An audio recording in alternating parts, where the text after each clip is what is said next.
Yggdrasil, quoted in chapter 9, Odin's sacrifice upon the world tree. Welcome back, lore seekers, to our journey through the cosmic branches of Yggdrasil.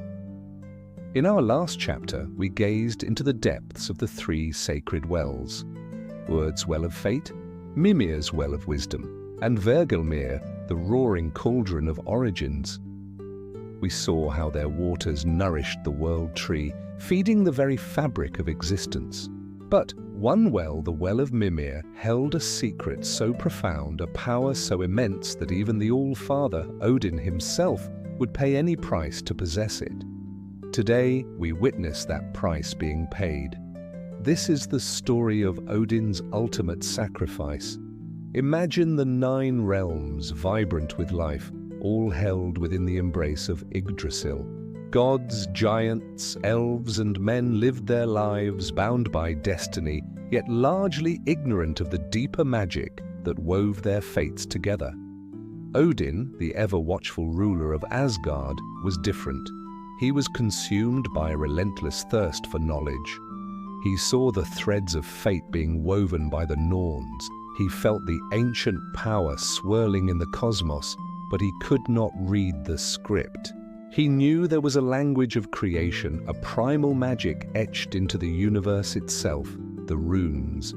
The runes were not mere letters, they were symbols of fundamental forces, keys to unlocking the secrets of creation, life, and death.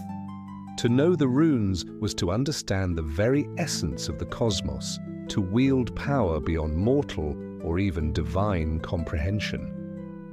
And Mimir, the wise guardian of his well, knew their secrets. But this was a knowledge not freely given. It demanded a sacrifice of equal measure.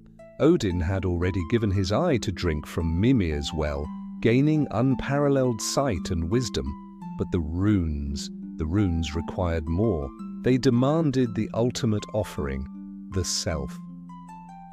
Driven by this insatiable quest, Odin made a decision that would forever define him. He journeyed to the heart of the cosmos, to the trunk of Yggdrasil itself, the great ash that connected all worlds.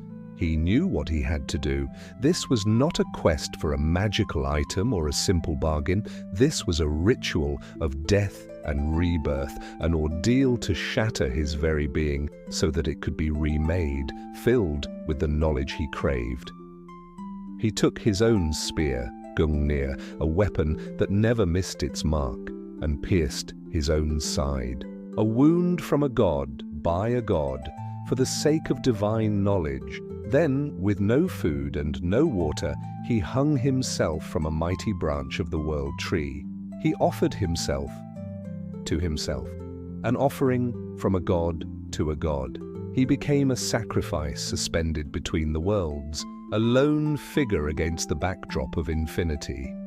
For 9 days and 9 agonizing nights he hung there. The winds of the void howled around him, tearing at his flesh. The branches of Yggdrasil swayed, their rustling leaves whispering secrets he could not yet grasp. He was tormented by hunger, by thirst, by the searing pain of his wound. He was utterly alone, poised on the razor's edge between life and death. The realms watched in silence. The gods of Asgard could only look on, powerless to intervene in the All-Father's self-imposed trial. This was more than just physical suffering. It was a spiritual crucifixion. Odin's consciousness was stretched thin, dissolving into the very essence of the tree. He felt its roots digging deep into the primordial chaos, its branches scraping the dome of the heavens. He experienced the life and death of every leaf, the flow of sap like rivers of time, the collective memory of ages stored within its ancient bark. He was dying, his old self fading away like a forgotten dream. He teetered on the brink of oblivion, his spirit flickering like a dying flame. The 9 realms blurred into a single, swirling vortex of color and sound. He was nothing, and in that nothingness, he was everything. He had emptied himself completely, creating a void that only the universe's most profound knowledge could fill. And on the cusp of the ninth night, as his life force dwindled to its last ember, his sacrifice was finally accepted. Peering down into the abyss, into the churning depths below Yggdrasil, his fading vision sharpened. There, in the patterns of the roots, in the glint of the water from the wells, in the very grain of the cosmic wood, he saw them, the runes. They appeared not as writing, but as living constellations of power, blazing with primal light. They weren't just shown to him, they screamed up from the void and burned themselves into his soul. With a final guttural cry that echoed through all the worlds, he seized them. He absorbed their power, their meaning, their magic. In that moment, Odin died, and in that same moment, he was reborn. He cut himself down from the branch, no longer just Odin, the All-Father, king of Asgard. He was now the god of poetry, of magic, and of the hanged. He was the master of the runes, the supreme seeker of wisdom, forever marked by his sacrifice. The knowledge he gained was immense. He could now influence fate, heal the sick, bind his enemies, and travel between the worlds with newfound ease. He brought this powerful magic back to the gods and, in time, shared it with humanity. The runes became the sacred script of the Norse people, a tool for divination and a conduit for magic, a gift from the god who had suffered so terribly to obtain it. Odin's sacrifice is a powerful symbol.